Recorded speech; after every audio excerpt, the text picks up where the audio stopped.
I sit with the child for quite a long time compared to maybe the speech therapist or maybe the class teacher or the lesson teacher. So I know what a child needs at a particular time. You see, you don't pressurize your child on what you want your child to achieve. Okay, because different learners, even us, have been gifted differently. Parents out here are really scared of how is my child going to cope in school. Is there hope for them in terms of education? So if you want the best for your child, get your child a special shadow teacher. Okay. Yeah, for your child to improve in each and every area that he or she has some challenges on. Came to spellings, the things he couldn't even write. But now my boy is able to write words that are big. He could not even write home, but now he can write organization. My child could not write the word cat, but now he can even write communication.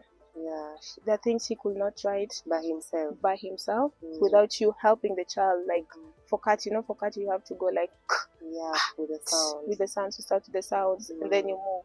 But now he will write it down for you. He will spell it. He will just realize that they are actually learners, and we also studied with them back in the past. They are learners who had challenges. So that is how a shadow teacher is coming in. I want to feel, or for me, I tend to be the bridge that helps this particular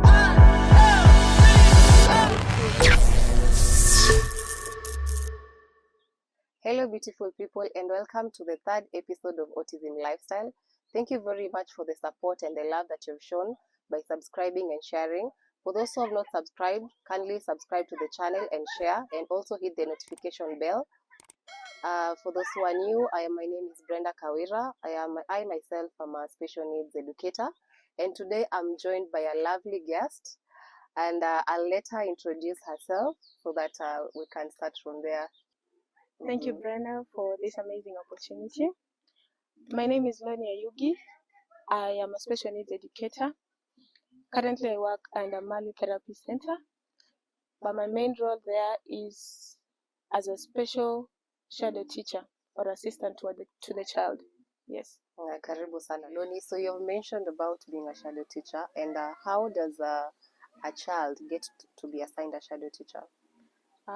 After a parent has had his or her suspicion about the child, the child will be assessed, and after the child has been found that he or she is on the spectrum, and after diagnosis, the assessor will place the child to a regular school after placement, but with assistant. So that assistant is what is called a shadow teacher. Okay. Yes. So basically, there has to be a process. You can't just go in and stand in as a shadow teacher. Yes. Okay. And for how long have you been in this field as a shadow teacher? I can say 3 years. Yeah. That's a long time. Yeah. With a lot of experiences. So what are some of these experiences that you might share with us today, so that at least now the parents and the caregivers out there can get to understand what a role of a shadow teacher really is?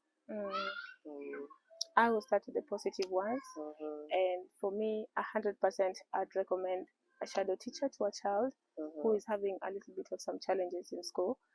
Yeah, mainly because I tend to feel the bridge and the gap or the challenges that the child is having.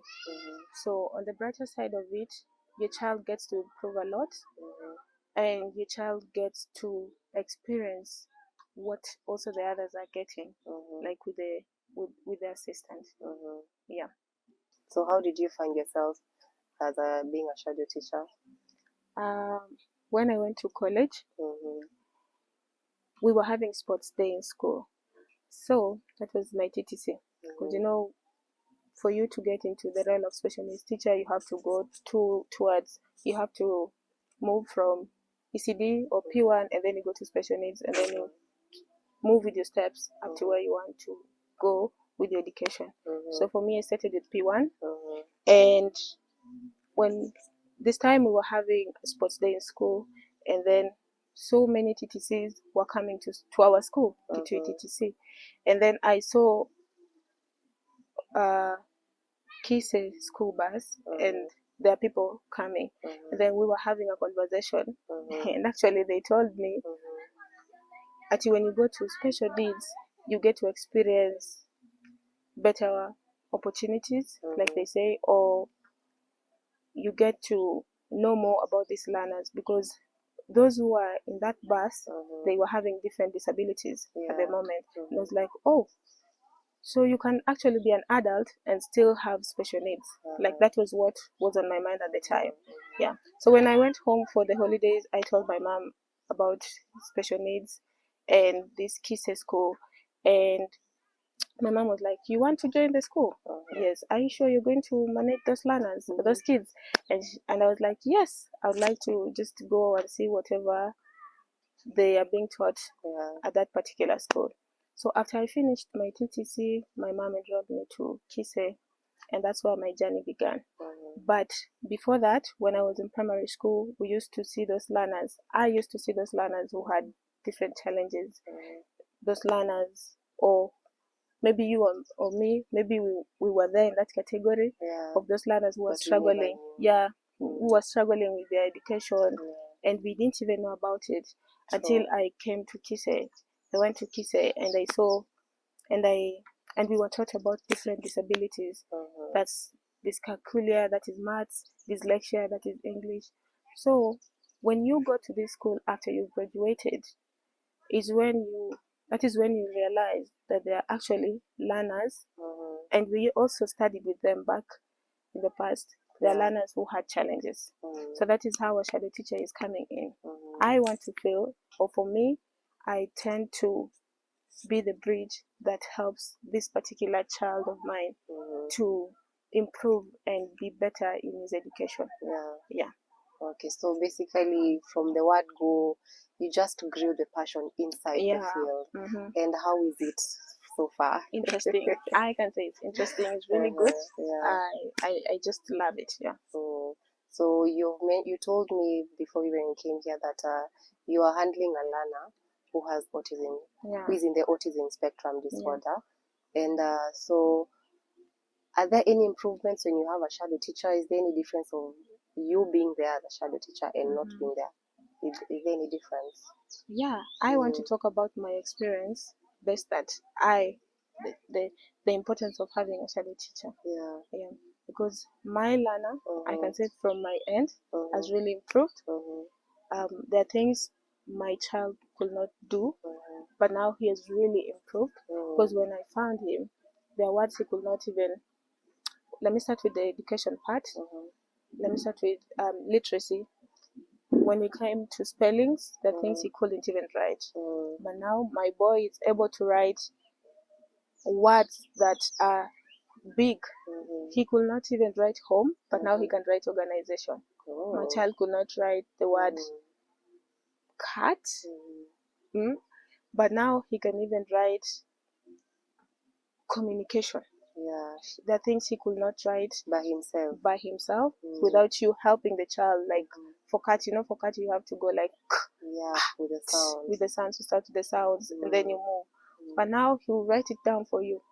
He will spell it. He will just write it down, even if it's not correct, but you will see he has really tried. When it comes to his cognition has really improved.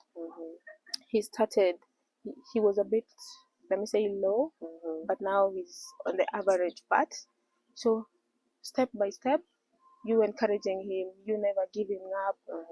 The consistency is what matters, because if he was in class alone without an assistant, that is me, it will have been so difficult for my child, or that child, or any particular child, or it will be difficult for that child to get the concept that the teacher is teaching. Because remember, a teacher is only assigned like 45 minutes to a lesson, and maybe the teacher has quite a number of students in class, and the teacher is not able to individually go to a child one by one and see that the child has, if maybe the teacher was writing, or the teacher was teaching, maybe say English, and it's time for spelling. Let me just use spelling. And the teacher tells them to spell a particular word.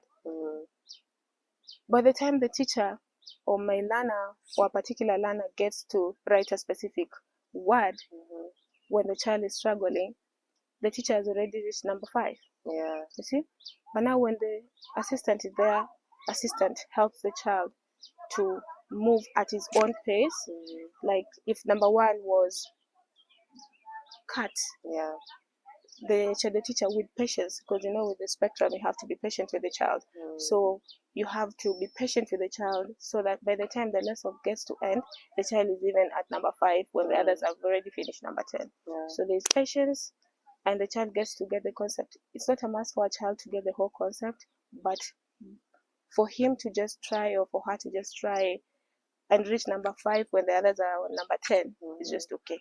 Okay. Yeah. So basically, you're moving with the pace of the child. Yeah, you move with the pace of the child. Yeah. And when you're in class with that teacher, with the learner, aren't you distracting the other learners who are there? Yeah. At times you have to, because I'm not saying you don't distract the other learners. At times you, and I thank God because the environment that they are in, those kids are well taught at home.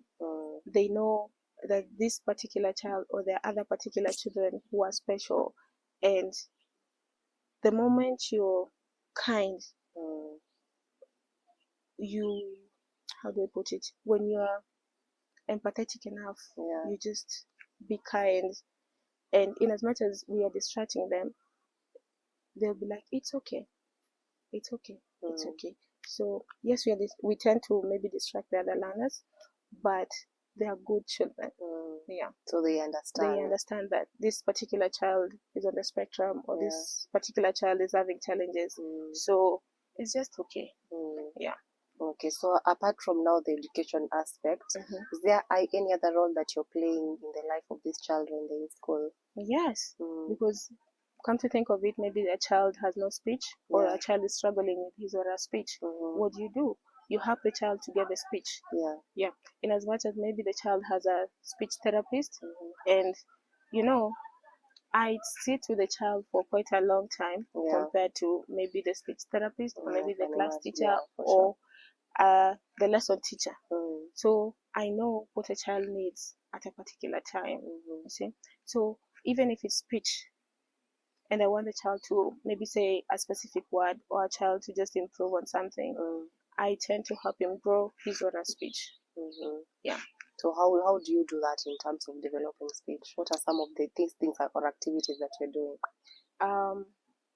First of all, it depends with the level of speech that the learner has.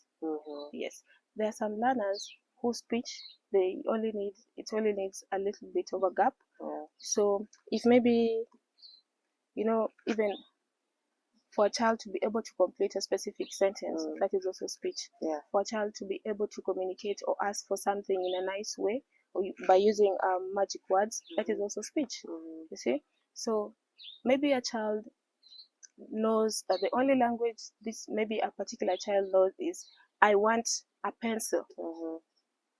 That is not the correct way to ask for something, since it is not his or her pencil, or even if it was his pencil, that's not the way to ask for something. So what do you do?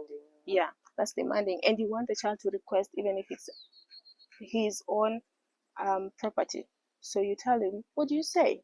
And then you use please. So he'll say, please give me my pencil, or can you please help me with my pencil? Like those magic words. That is speech. You see? Or maybe if another aspect of speech is, if speech is all about communication, like you have the expressive and receptive skills. So if a child, maybe you want the child, if you're calling a child by his name, and it's good for a child to respond, or just anyone, like if I say Brenda, and you'll be like yes, you see, that is receptive. You respond to your name. So this child should be able to respond to his or her name. Okay, so if I say Brian, what do you say? Yes, you see, but the child even turn. So maybe if that child, that's why I said it depends on the level of speech or the level of communication that this child has. So you tend to help the child to know, to have receptive skills. Also, if that particular child has a speech therapist, aside maybe the speech therapist has only an hour with the child, and like I said, I get to have a long time with the child. Yes. So the things that maybe the speech therapist is working on, I get to help the speech therapist to better work on it, so that we are able to have an how do I put it? We are able to achieve the goal quite faster, and we're able to achieve the goal wholesomely. Yeah. Okay. And what about now the social skills of this child? Like I said, the play. Social skills also depends. So there are kids who just love like the solitary play. You see, so you don't force them. You don't force a child. You might take them there, but if they feel like they don't want to just talk to those other learners or those other children, for me it's okay if they just sit next to those learners, because the more they sit, they get to know, they become aware of those learners that are always around them. Like if you are the only one who stays with that child, the child knows this is the only person who stays with me. You see, so my learner doesn't like to associate with other learners, kabisa.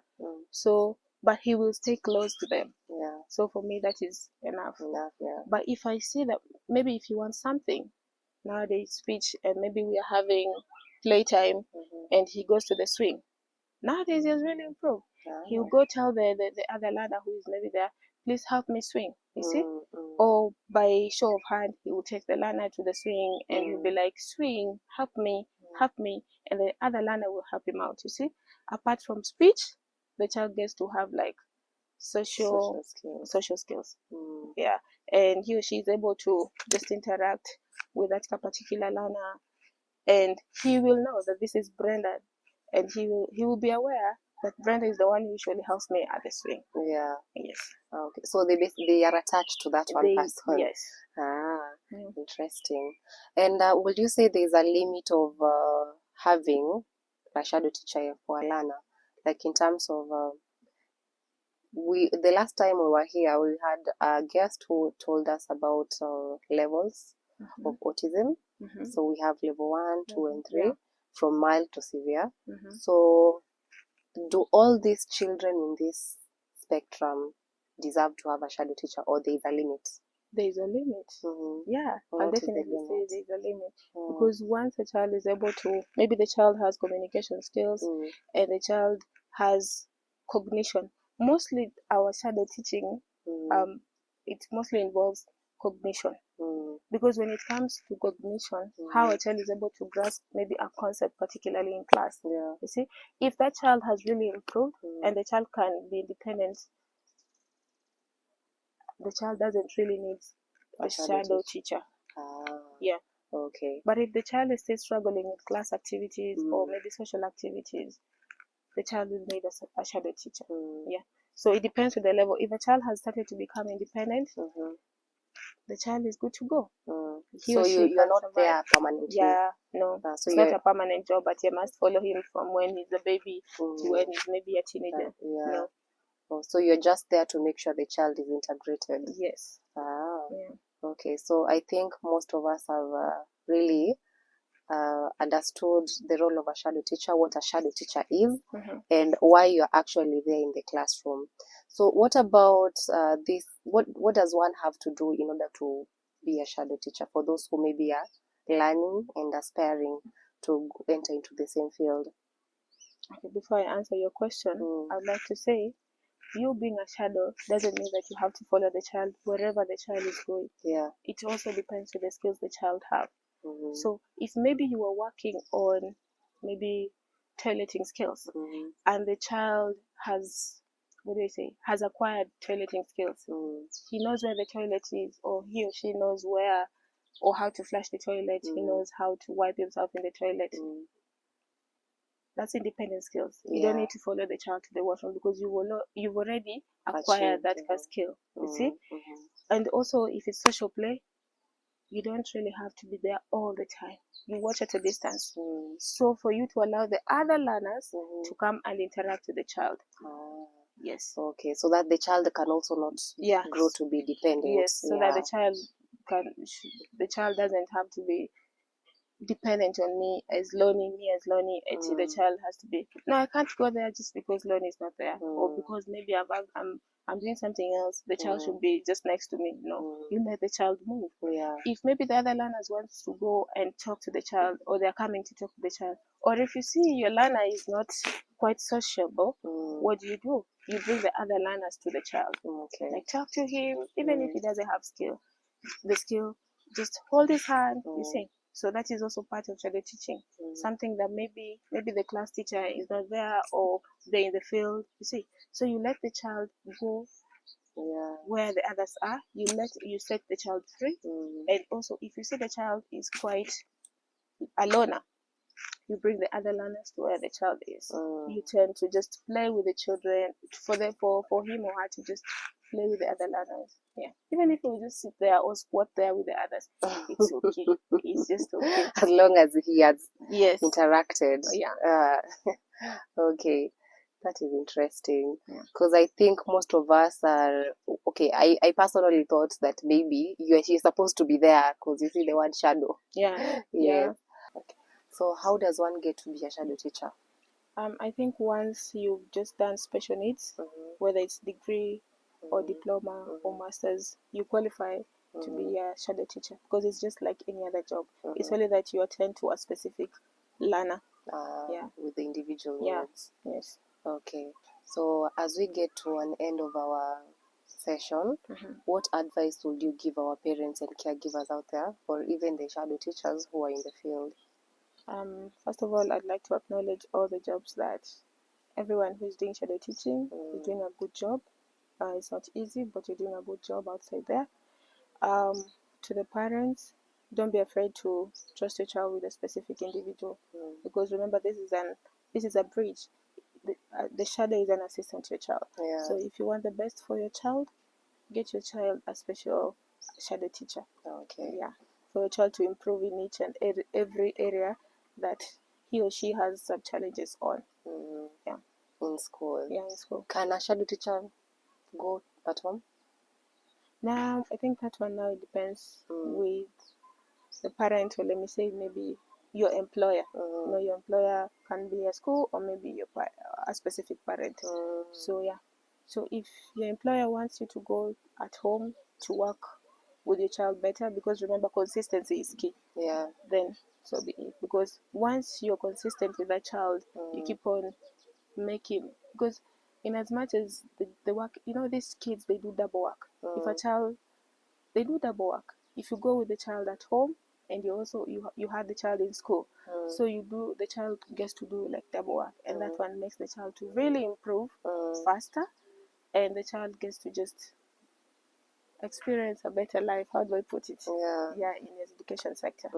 Yeah. So from what I'm getting from you is that there is hope for these children. There's really, and the fact that they have been diagnosed with autism, it's not the end. No, not at all. Because I think many parents out here are really scared of how is my child going to cope in school?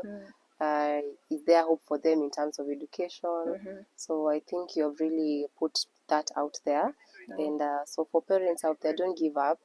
There is hope for your child in terms of education and also to interact with the society. Yeah, so thank you very much. Also, I can say just a few one. I can say, for a child, when your child has been assessed and you take the child to school, don't pressurize your child on what you want your child to achieve. Okay? Because different learners, even us, have been gifted differently. So once your child has been diagnosed, get the strengths of your child. If your child is good at English, let him flourish there. If your child is good at mathematics or science, because each child has their own strengths and weaknesses, let your child flourish in that area. Don't make the child feel like he or she has to improve in a certain area and leave the other one. Yeah. Don't push them to be better than the others. Okay. Yeah. So no pressure. No pressure. Just let them improve and do their own thing at their own particular time. to make the work easier for the parent and also for your child also. Yeah, because learning should be fun. Yeah, true. Yeah, it should be, even for the other kid. Everyone wants learning to be fun. Should not pressurize the child. Yeah. Sawa, asante sana Lonny. Thank you, for Brenda. that input that you've given us today. So thank you very much for staying with us till the end. Until next time, bye bye.